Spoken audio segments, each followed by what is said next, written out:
네, 어서 오십시오. 280페이지. 이번 시간에 잠깐 했던 거 보면은 알마해가 성찬 도신 홍인 6조 해능에서 5분의 그 제자가 있었죠.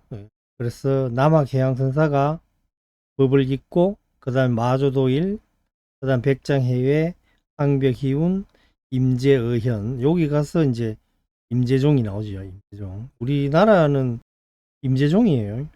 불교 그러면은 전부 임재종파예요, 지금. 그래서 요 이제 5가지 종파에 대해서 설명을 하는 게 오늘 할 차례인데, 선종의 5가지 종파. 대범 조사 종도가 유오하니 왈 임재종, 왈 조동종, 왈 운문종, 왈 위양종, 왈 법안종이라. 대저 조사의 종도, 여기 이제 종파가 되겠죠. 종파가 5가지가 있으니, 첫째는 임재종, 그 다음에 조동종, 그 다음에 운문종, 위양종, 법안종, 요 5가지 이제 종파를 이제 설명을 하겠지요. 5종 법맥, 임재종, 본사 서가불로 지 33세 6조 해능 대사하 직전하니 왈 남학회양, 왈 마조도일, 왈 백장해에, 왈 황벽이운, 왈 임재의현, 왈 홍화존장, 왈 남원도옹, 왈 풍혈연소, 왈 수산성념, 왈 분양선소, 왈 자명초원, 왈 양기방해, 왈 백운수단, 왈 오조법연, 왈 원호극근, 왈 경산종고선사 등이라. 임재의현까지 왔는데 여기서 계속 이제 내려가죠. 쭉 내려가. 계속 내려가면 이제 중국에서 불교의 맥이 끊어지면서 한국, 동양으로 이제 우리나라로 그 법을 가지고 오신 분이 누구냐 하면은 태고 보호국사지요. 그 태고 보호국사인데 요 태고 보호국사가 이제 중국에서 우리나라로 법을 가지고 와버렸단 말이에요. 그러면서 중국의 불교는 쇠퇴하고 우리나라가 지금 번성하게 됐거든. 요 태고 보호국사를 원래 이제 조계종도 태고 보호국사를 종조로 하고 있어요. 종조. 우리나라 사람이니까. 그 태고 보호국사를 종의 할아버지, 종조였는데, 이제 그때 그 불교 정화 작업 비슷하게 그렇게 해가지고, 결혼한 스님들 다 쫓아내고, 그렇게 하면서, 이제 태고종, 태고 보호국사의 그 종조로 삼는 그, 종단이 다 쫓겨난 큰 스님들이 나와서 만든 게 태고종이죠. 태고종. 그래서 지금 우리가 알고 있는 조계종이 신흥종당이 되어버렸죠. 그 당시에는. 이승만 그 초대 대통령이 요런 거를 좀 했죠. 예. 그 분란을 좀 일으켰지. 불교를 이간질 좀 시키고 그리고 이제 기독교를 좀 전파하려고 뭐 그런 의도가 좀 있었죠. 그래서 쫓겨난 스님들이 했는 종단이 태고종이 태고. 여기는 계속 태우 보국사를 종조를 하고 있어요. 종조를 하고 있고. 그럼 신흥 종단이 된 이 조계종은 이제 자기도 종조를 만들어야 되니까 육조 해능 선사를 종조로 해버렸다. 그리고 금강경을 도의경전으로 하고 이렇게 된 거예요. 그래서 태고종 입장에서 볼 때는 이 조계종이 할아버지를 바꿔본 거죠. 아버지를 바꿔본 거잖아요. 우리 할아버지를 완전히 뭐 잘라버리고 중국 할아버지한테 갖다 붙어보세니까 그래서 예전에 욕을 좀 많이 했죠. 예. 예. 자기 할아버지도 못 알아보는 사람들이라고. 하여튼 그렇게 된 거예요.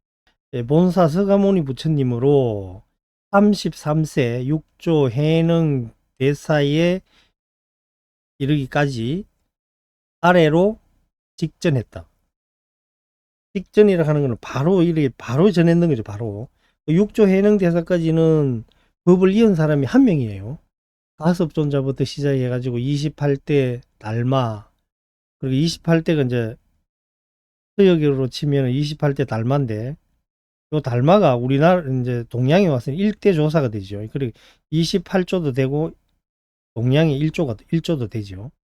그 다음에 2조는 이제 달마 해가 저번에도 했잖아요. 해가 한 명씩 내려왔다 이거지. 한 명씩. 그 다음에 해가 승찬 한 명씩 쪽쪽 내려왔지. 33조 6조 대사까지 한 명씩 오다가 6조 밑으로는 5명이 생겼잖아요. 그래서 6조까지는 법을 전해줄 때 그 바로 하고 부처님의 가사를 이렇게 같이 줬는데, 해능까지는 그렇게 줬단 말이에요. 해능까지는 그렇게 줬는데 해능 밑에는 5명이 되니까 이걸 뭐 바로를 깨가 줄 수도 없고 가사를 찢어가 줄 수도 없으니까 그때까지면 끝난 거죠. 자, 그리고 그 직전이죠 이 말이죠. 바로 밑으로 쭉 이렇게 내려왔다는 거죠. 그래가지고 이제 남학 이제 6조의 제자가 아까 보니까 5명이 아니던가요? 그게 이제 남학해양선사가 법을 잇고, 그 다음 백장해외, 황벽희운, 임재의현, 동화존장 쭉 내려가가지고 원호극건, 경산종고, 지금 우리나라까지 오면은 지금 한 79대 정도 내려왔을 거예요. 79대. 자, 강설 한번 보겠습니다. 33세는 선종의 법맥 계승의 계보를 인도에서 28조, 중국의 6조를 합하여 일컫는 말이다. 중국에서는 6조, 인도에서부터 28조, 요렇게 합하면 33조가 된다 그랬는데, 요래 합하면 뭐해야 돼요? 34세가 되잖아. 그래서 아까 이야기했잖아요. 여기 하나 빼야 돼요. 28조 이 달마인데, 달마에서 28조도 되고 1조도 되거든. 하나를 빼야 돼, 여기서. 하나를 빼야 돼. 그러면 33이 되죠. 여기도 들어가고 저기도 들어가니까 달마에서 하나를 빼면은 33조가 돼요. 전 등록에 의하면 33세의 계보는 다음과 같다. 이거 전번에 우리 여절에 있을 때 우리 제가 프린트 해가지고 하나씩 주기도 했지 싶은데, 마하가스 그 이제 부처님 서가모니 부처님이 있고, 응? 본사지요 본사 밑으로 이제 내려오는 거지. 마하가스, 아난타, 상나와수, 우바국다, 아난이에요 아난타가. 대가다, 미차가, 바수밀다, 불타난제, 복타밀다, 협존자, 분하야사, 마명존자, 가비마라, 용수, 아나제바, 라우라다, 성가난제, 가야사다, 구마라다, 사야다, 바수반두, 사야다, 바수반두, 마나라, 항능나, 이런 존자는 그 서장할 때도 조금씩 나왔잖아요. 예. 바자존자, 바사사다, 불여밀다, 바냐다라, 보리달마 28대 있네요. 그 다음에 대조해가, 감지, 성찬, 대의, 조신, 대만, 홍인, 대감, 해능, 6조죠. 이렇게 33조가 된다. 6조 해능 대사에게 5대 제자가 있었는데 그중 남막 해양가 청은행사가 이에 선의 종파를 형성하게 한 제자였고, 그 외에 영가진각과 남양해충 그리고 하택신액가 있었다. 임재종 계보 스님, 이거는 이제 에, 간단하게 이제 이렇게 나옵니다. 원래는 이런 이제 볼라 그러면은 그 전등록이라고 그 책을 보면은 나오죠. 남학해양 6조의 법을 이룬 적손으로, 이 적손이라 하는 건 정실에서 난 자식이죠. 본부인에서 난 자식을 적손이라 그러죠. 그러니까 6조의 법을 바로 이렇게 이었다는 거죠. 6조의 법을 이은 적손으로 8년간 6조에게 참학한 후 법을 잇고 남학의 반야사에 머물다 나중에 마주도일에게 법을 전했다. 마주도일하고 남학해양선사의 그 이야기가 앞에 나왔죠.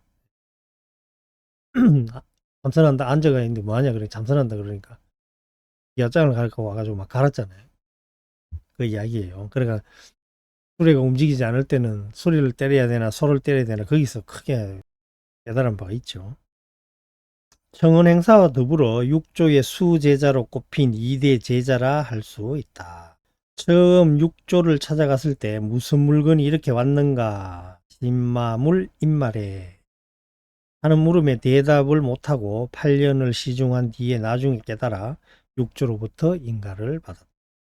그 다음에 마주도일은 앞장에 나왔다고 그래 돼 있고 백장해도 나왔고 황벽희운도 나왔고 다섯 번째 이제 임재의현 황벽의 법을 이어 임재종을 연선임으로 황벽으로부터 세 차례에 걸쳐 방망이를 맞고 고환대우 화상한테가 깨달음을 얻은 후 황벽 해상으로 다시 돌아와 인가를 받고 법을 이었다. 황벽은 임재에게 선판과 계안을 주고 인가를 내렸다. 그 후 여러 슬림의 노사들을 방문하여 제방을 유력하다 하북성 정정현의 호타강변의 작은 원에 머물게 된 인연으로 임재원이라 불려진 게 임재라는 호가 되었다. 옛날 그 스님들은 보면은 그쪽에 머물렀던 그 지명이라든지 그 산, 그게 호가 되는 경우가 많아요. 임재가 한창 선풍을 드날리며 교화를 펼 때 진주, 보화나 마곡, 보철 등이 그의 교화를 도운 것으로 알려졌다. 흥화존장 임재의 회상에서 시자로 있다가 뒤에 삼성의 회상으로 가 수자가 되어 지냈다.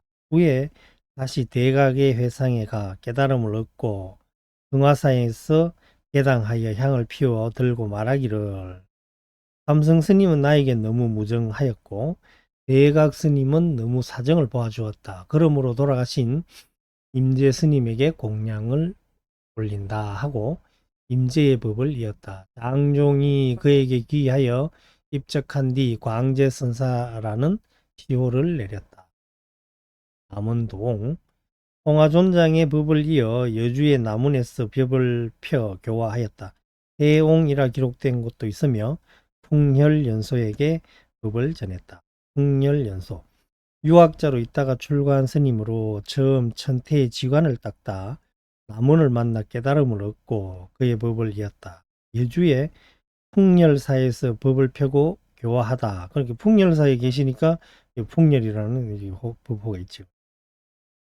풍열사에서 법을 펴고 교화하다 어느 날 울음을 터뜨리며 대성통곡했다. 대중이 깜짝 놀라 그 까닭을 물으니 임재의 법이 내게 와서 끊어지려 한다 하였다. 법을 이어줄 사람이 없다는 뜻에서 한 말이었다. 이때 평소에 법화경을 열심히 지송하던 예언법화라는 별명을 가지고 있던 수산성념이 저 같은 사람도 스님의 법을 전해받을 수 있겠습니까? 하고 물었다. 풍렬이 다시 자네는 법화경에 걸려 있어 곤란하네 하였다. 수산이 법화경을 버리면 되겠습니까? 하고 물은 뒤 참선에 몰두하다 마침내 깨달음을 얻고 풍렬의 법을 이었다. 수산성념 어려서 출가하여 법화경을 열심히 수지 독송하였기 때문에 예언법화라는 별명을 얻었다. 위에 나왔죠 잠깐. 뒤에 풍렬 회사에 가서 공부를 하게 되었는데 어느 날 풍렬이 상단설법을 하면서 대중에게 물었다. 대중께서 푸른 눈으로 가섭을 돌아보신 것을 어떻게 생각하는가?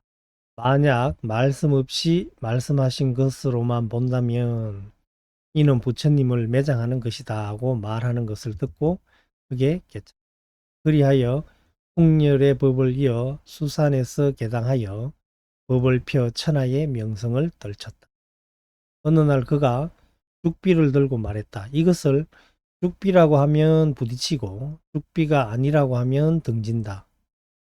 말해보시오. 무엇이라 해야 되겠소? 이를 수산의 배촉관이라 한다. 그 다음에 분양선소 출가한 후 대방을 순력하며 수많은 선지식을 찾아다녀 무려 71인의 스님을 찾아뵈었다고 알려져 있다. 그러다가 나중에 수산성념 선사의 상담 법문을 듣다 홀연히 깨달아 그의 법을 이었다. 수산의 법문 중에 코끼리가 다니는 곳에 여우는 발을 못 붙인다는 말을 듣는 순간 크게 깨달았다. 그가 남긴 저서로는 운주 무덕선사 어록 세 권이 있다. 자명초원. 분향선수의 회상회가 공부를 하는데 분향이 늘 거친 말을 하면서 제대로 법을 설해주지 않아 한 번은 자명이 분향에게 법다운 법을 설해달라 청했더니 울컥 화를 내면서 내가 나를 비방하느냐고 내쫓았다. 자명이 뭐라 말을 하려 하자 분향이 손으로 자명의 입을 틀어막는 순간 크게 깨쳤다. 그리하여 분향의 법을 잊게 되었다.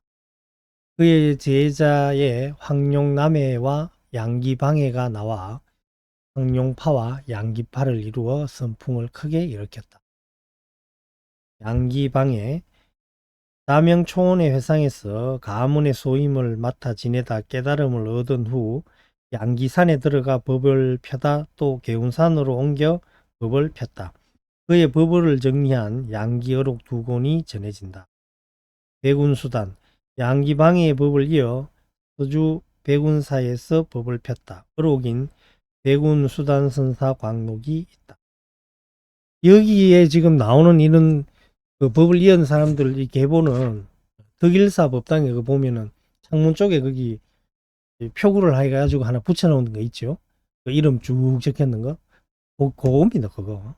오조법연 35세의 늦은 나이에 출가하여 처음 유식학을 배우다 백운의 회상회가 선을 창과했다. 어느 날 백운에게 어떤 스님이 만이주 화두에 대한 법을 묻다 구정을 듣는 소리를 듣고 깨달음을 얻어 개송을 지었다.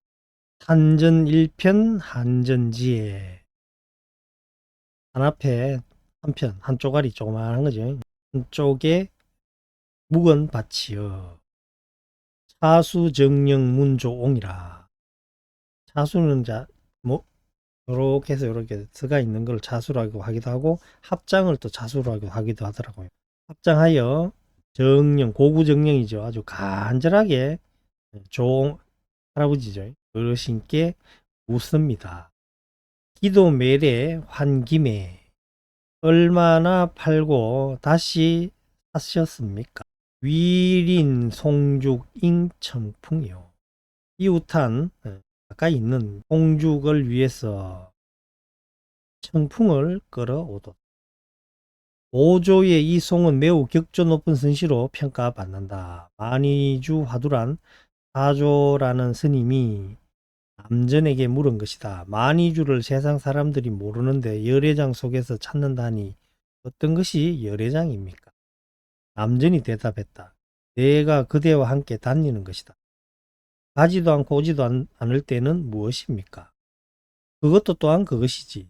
만이주는 어떤 것입니까? 가게나 그대가 내 말을 못 알아듣는 것.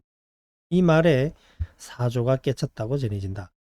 오조법연의 밑에 한불로 알려진, 그러니까 오조법연의 밑에 큰 제자가 세 분이 있다는 거죠. 한불로 알려졌다 이거죠. 한불로 알려진 불안청원, 불감해근, 그 다음에 원호불가지요. 원호극근이 나왔다. 원호를 불가라 불렀다. 원호극근. 유교의 집안에서 출가한 원호선사는 처음 경전을 보다 한이심이 나 전생부터 자신이 불연이 깊어 출가했다고 생각했다. 처음 교학을 배우다 선사들을 찾아다녔다. 한 번은 오조법연에게 가 있었는데 어느 스님이 부처가 어디서 나왔습니까? 하고 묻자 원호가 말하기를 바람이 불어오니 정각이 시원하구나 하는 말을 듣고 깨달음을 얻었다. 이거 서장 앞에 그 서문에 나오죠. 그 행장에 제일 앞에 이 말이 나옵니다. 대스님의 스승이잖아. 스승 그 이야기가 나오죠. 오조의 법을 이어 여러 곳에서 법을 펴 교화하였다. 무진거사 장상영의 청으로 영천선원에 있을 때 설두중년이 지은 송고백칙에 대해 짧은 서론을 붙인 수시와 평가하는 말을 붙인 착어, 그리고 본칙과 송에 대한 해설을 한 평창을 붙여 벽암록 10권을 만들었다. 원호 극근 선사가 위에서부터 전해 내려온 수를 풀이를 해준 거예요. 풀이를 해주니까 그 선시를 풀이를 해주니까 얼마나 귀한 겁니까? 그거를 이제 목판보로 찍어서 나중에 찍어가지고 막 좀 유행을 했는데 선방에 있는 스님들이 참선할 생각 안 하고 그 화두풀이 있는 그거만 계속 보고 있거든. 그러니까 공부가 되겠어요. 입만 살아가지고 나불나불 거리니까. 그래가지고 원호극권 선사의 제자인 대해종고 선사가 원호극권 선사의 제자지요. 그분이 전국에 있는 그 벽암록이라는 책을 다 걷어가지고 불질러 버려요. 싹 사질러 버리죠. 목판본까지도 다 태워버려요. 스승이 했는 말이 책으로 나왔는데 제자는 그 책을 다 걷어가지고 불질러 버렸어요. 벽암이란 그가 거처하던 영천선원의 방장실 편액이 벽암실에 있었는데 이에서 이름을 따 벽암록이라 하였다. 원래 이 말은 협산선해선사가 자신이 깨달아 읊은 오도송에 원숭이는 새끼를 안고 푸른 산 뒤로 돌아가고 새는 꽃을 물어다 푸른 바위 앞에 떨어뜨린다는 글귀 속에 벽암에서 따온 말이다. 벽암록 외에 그의 법어를 모아 엮은 원호 불가선사 어록 20권이 있다. 불가는 송희종이 지어준 호이고 원호는 남송의 고종이 지어준 호이다. 영산종고 대종고 스님이죠. 대해종고로 많이 알려진 스님은 가나선의 완성자로 평가받는 인물이다. 지금 참선하는 거는 이 대스님이 아니면은 참선이 맥이 다 끊겼다고 봐야 됩니다. 17세에 출가하여 처음에는 묵조선을 하는 조동종 스님 회상에 있다 원호 선사를 만나 깨달음을 얻은 후 새로운 가나 선풍을 드날리고자 묵조선을 통렬히 비판하였다. 당시에 많은 사대부들과 편지를 주고받으면서 자신의 선법을 주창했는데 모함을 받아 17년간 기양살이 하기도 했다.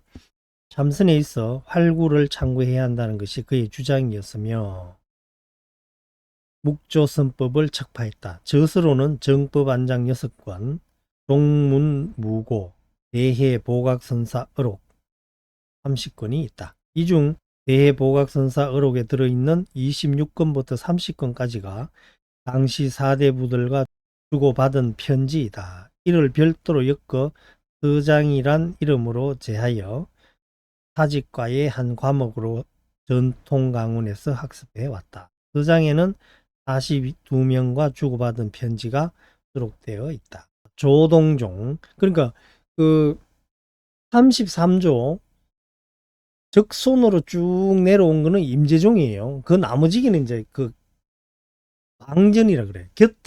곁가지로 전해졌는 종파지요. 요 나올 겁니다. 그 이야기가. 조동종 6조 하 방전 여 나오네요. 6조 아래 방전 옆으로 이제 곁가지로 전해졌다는 거죠. 왈 청운행사, 왈 석두이천, 왈 약산유엄, 왈 우남담성, 왈 동산양계 이분이 조동종이잖아. 왈 조산탐장, 왈 웅거 보응선사 등이라. 조동종 이름은 동산양계와 조산본적의 스승과 제자의 이름에서 한자씩 따서 붙인 이름이다. 그러니까 조, 동, 그래서 조동종이 된다. 스승의 이름자가 뒤에 붙은 것은 중국 사람들이 쓰는 어문 법칙에 의해 발음상 조자와 동자를 붙여 읽을 경우 조를 앞에 쓰고 동을 뒤에 붙인다는 설이 있어 이에 의거 조동이라 부르게 되었다. 법안 문익이 지은 종문 식규론에 조동종이라는 이름이 제일 먼저 쓰였다 한다. 6조 밑에 격갈래로 전해졌다. 방전이라고 되어 있죠. 위에. 격갈래로 전해졌다는 것은 부처님 이후 합삼조사로 이어 내려온 법맥 계승의 정통 종손이 아닌 경우를 두고 한 말이다. 방전이 되는 거죠. 여기 여러분 요거 잘 봐. 요게 이제 열십자가 3개가 모였어요. 30이잖아요. 30, 30. 그럼 3이 아니에요. 삽이에요. 삽. 선생님들이 이걸 모르고 삼삼조사라 그러는데 삽삼조사라고 읽어야 돼. 삼조사. 삼삼조사 이래 읽는데 선생님들이 삽삼조사라고 발음이 좀 어렵죠. 요거 알아두세요. 육조 해능 스님의 5대 제자 남학해양 정원행사 영가진가 남양의 중하택신해가 있었는데 선종번맥의 적순이 남학 해양으로 되어 있으므로 청은행사 아래를 반계로 본 것이다. 청은행사 6조의 인가를 받은 5대 제자 가운데 한 사람으로 대중의 상수로 있었다.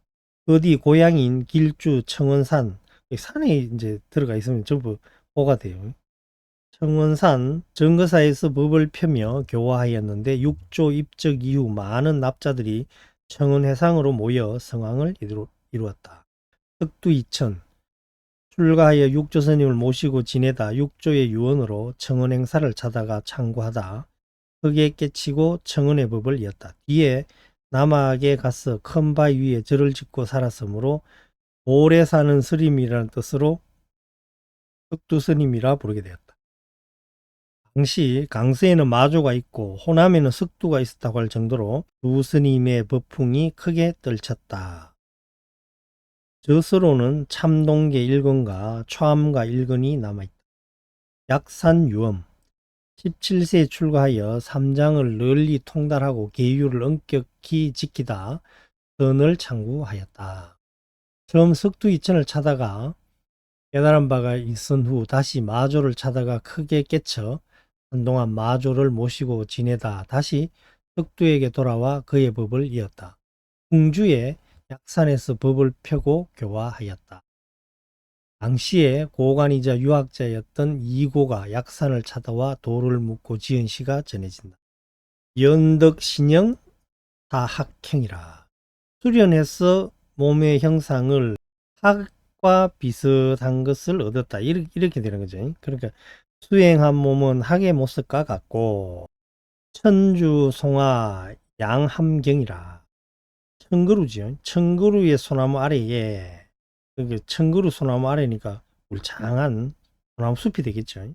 소나무 숲 아래에 두 개의 함의 경전이 담겨 있네. 아래 문도 무여설. 내가 가서 돌을 물으니 다른 말이 없다 이거죠. 여설이 없다. 다른 말이 없다. 다른 말 뭐 자질구레한 이야기 안 하고 운제청천 수제병이라. 구름은 푸른 하늘에 있고 물은 병에 있다고 하시네. 이런 인연으로 이고를 약산의 대가 제자로 보고 있다. 우남담성 16세에 출가하여 백장회상에서 20년을 시자로 지내다 백장이 입적한 후 약산에게 크게 깨쳤다. 약산의 법을 잊고 담주의 우남산에서 법을 펴고 교화하였다. 공산양계 어려서 어머니를 두고 떠나 출가하면서 어머니에게 편지를 남겼는데 그 편지와 어머니가 답한 편지가 시문에 수록되어 있다. 공산양계 화상 사친서라 그래요. 사친서. 제가 오늘 요걸 사친서 요걸 좀 읽어 드리려 그러다가 너무 가슴이 또 옛날에 그 출가해가지고 이제 1학년 때 배운단 말이에요. 그 치문이라 하는 책을 이렇게 배우면 어느 정도 배우다 보면 공산양계 화상에 사친서가 있어 거기에. 그거 배울 때 전부 울어요. 우리 그 뭐 군대 가가지고 군대 가가지고 어머니 은혜인가? 실제 개론 그거 불러라 그러잖아. 훈련 엄청나게 힘들게 해놔놓고 그것도 막 머리 박아가 시키고 뭐 어깨동무에 앉았다 일어났다가 뭐 이러면서 그 노래 불러라 그러거든. 그거 부르면 다 울거든요. 예, 그거하고 똑같아. 예. 동산양계화상에 이 사친서가 있어요. 동산양계화상이 출가를 하면서 어머니한테 편지를 하나 써놓고 와요. 그 다음에 좀 있다가 어머니가 동산양계화상한테 편지를 보내. 어머니도 참 대단합니다 보면. 예.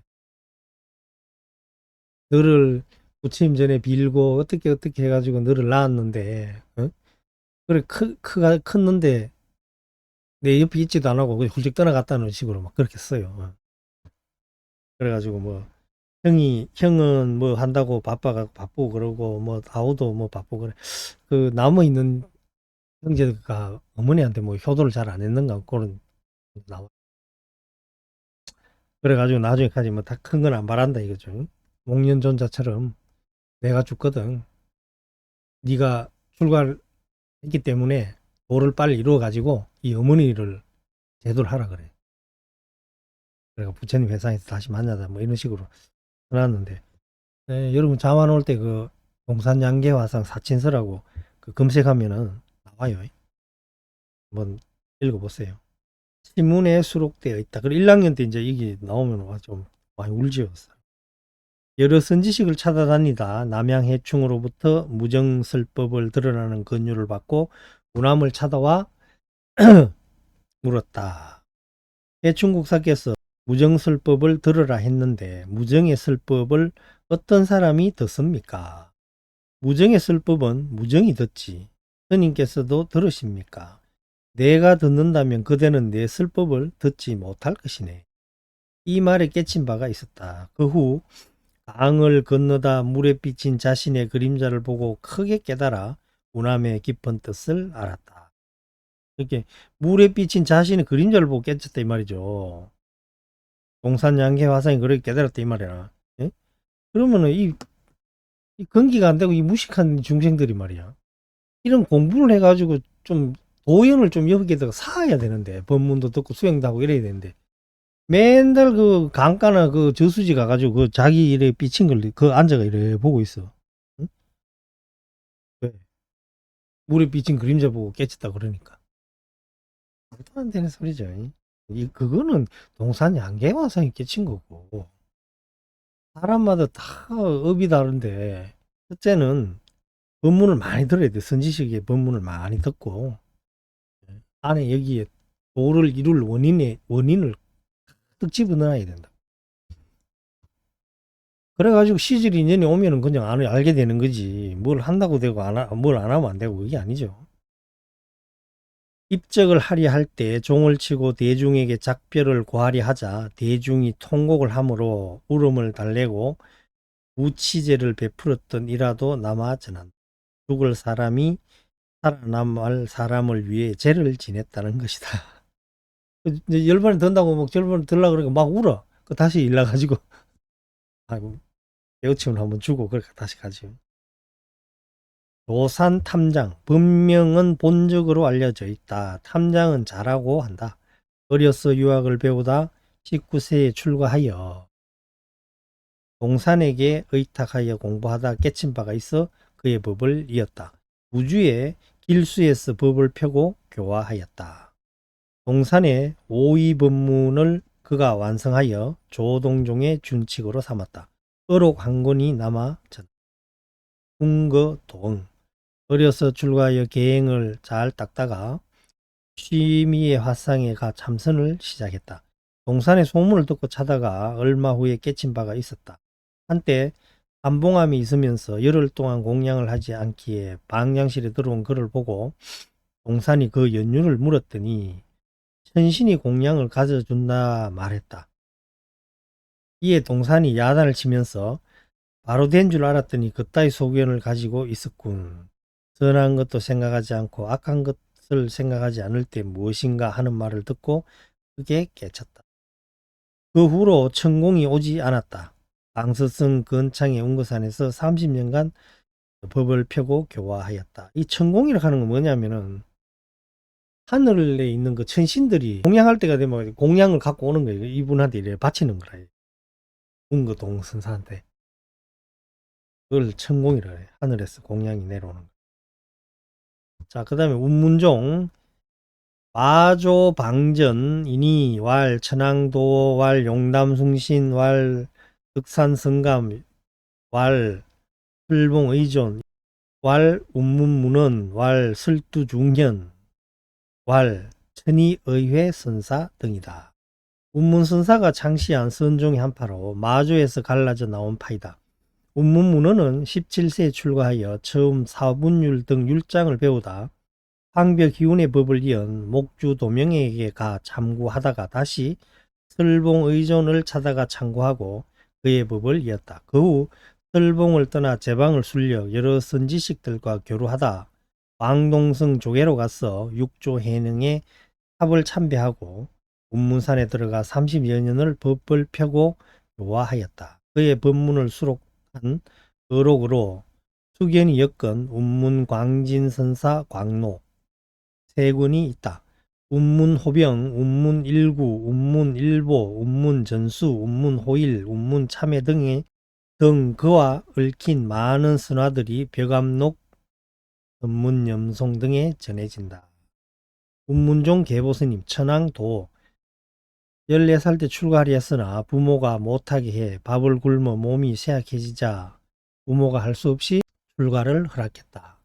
국일, 도흠, 마조, 도일 등을 참방하다가 석두 희천에게 가서 크게 깨쳤다. 석두가 입적하자 탑을 쌓고 떠나 경주 천황사의 애트에 절을 짓고 법을 펴며 교화하였다. 용담숭신 용담스님은 출가 동기가 특이하다. 어릴 때 그의 부모가 천황사 절 근처에서 떡장사를 하였는데 도선사가 그 절로 오게 되자 그의 집에서 매일 떡 10개씩 보내드렸다. 떡을 갖다 주면 도선사는 꼭 떡 한 개를 남겨 용담에게 먹으라고 되돌려 주었다.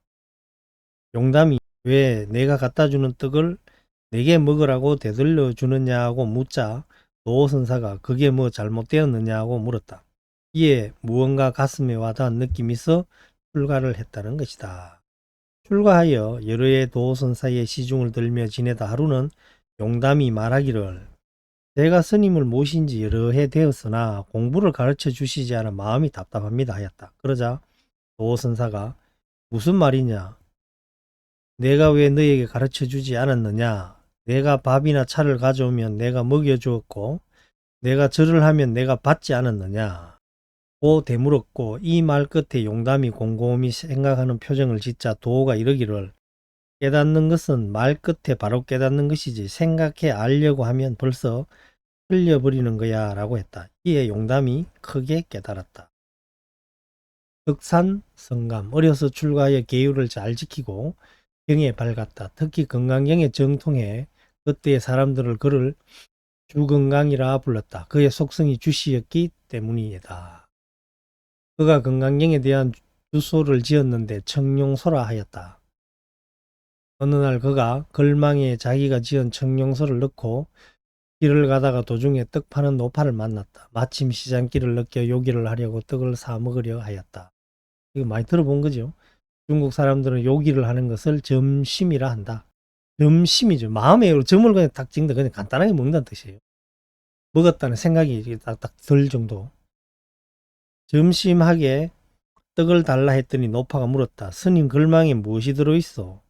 건강경을 해석한 책이 들어있어. 노파가 다시 물었다. 건강경의 과거의 마음도 찾을 수 없고 현재의 마음도 찾을 수 없고 미래의 마음도 찾을 수 없다 했는데 스님은 어느 마음의 전심을 먹으려고 합니까? 이 말에 건강경 제18분 일체동관문의 마지막 부분에 쓰여져 있다. 이 물음에 덕사는 말문이 막혀 대답을 못했다. 노파가 용담 숭신선사를 찾아가 보라 하였다.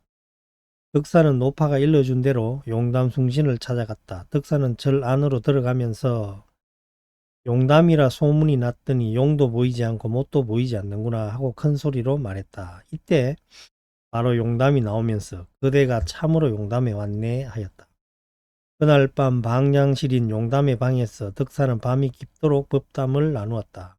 객실로 돌아가려 하니 밖이 컴컴하여 촛불을 하나 켜주기를 청했다. 용담이 촛불을 켜 덕산에게 내밀기에 덕산이 받으려는 순간 용담이 입김으로 훅 불어 촛불을 꺼버렸다. 이 순간 덕산이 크게 깨닫고 용담에게 공손히 절을 했다. 용담이 물었다. 그대가 무엇을 보았기에 절을 하는가? 이에 덕산은 이제부터 다시는 천하 노화상들의 말씀을 의심하지 않겠습니다. 그리하여 덕산은 용담의 법을 이어받았다. 다음날 덕산은 자신이 지었던 청룡소를 불태워버리고 길을 떠났다. 을봉의존 독실한 불교 신자 가정에서 태어난 그는 어려서부터 오신채를 먹지 않고 불교 용품을 좋아했다. 12세에 출가하여 여러 선사들을 참방하다가 한 번은 덕산에게 가 법을 묻다 방망이를 맞고 깨달았다. 그러나 확철대오의 경지에 이르지 못했는데 사형되는 암두의 구정을 듣고 다시 크게 깨달았다. 옥주의 상골산에 들어가 한 이름을 설봉산으로 고치고 40여 년간 법을 펴고 교화했다. 설두중년 20세의 때 부모를 여의고 출가했다. 지문 광조 선사를 찾아가 법을 묻다가 한 대 맞고 깨달음을 얻었다는 일화가 있다. 한 생각도 일으키지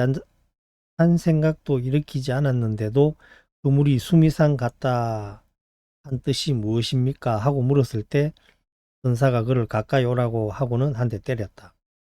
그러자 설두가 다시 뭐라 말을 하려 했더니 또 입을 때리는 것이었다. 이때 홀연히 깨달았다는 것이다.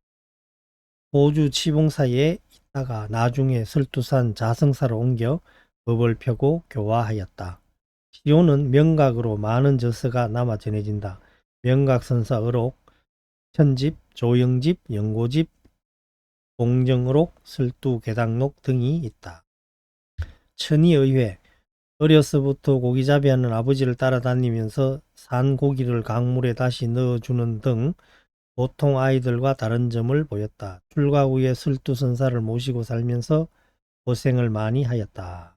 어느 날 설두선사가 말하기를 이렇다고도 할 수 없고 저렇다고도 할 수 없다. 그러나 또 이렇다고 아니할 수도 없고 저렇다고 아니할 수도 없다라는 말을 하였다. 이 말을 들은 천의가 무슨 말을 하려 하자 설두가 몽둥이로 때리며 내쫓은 것이었다.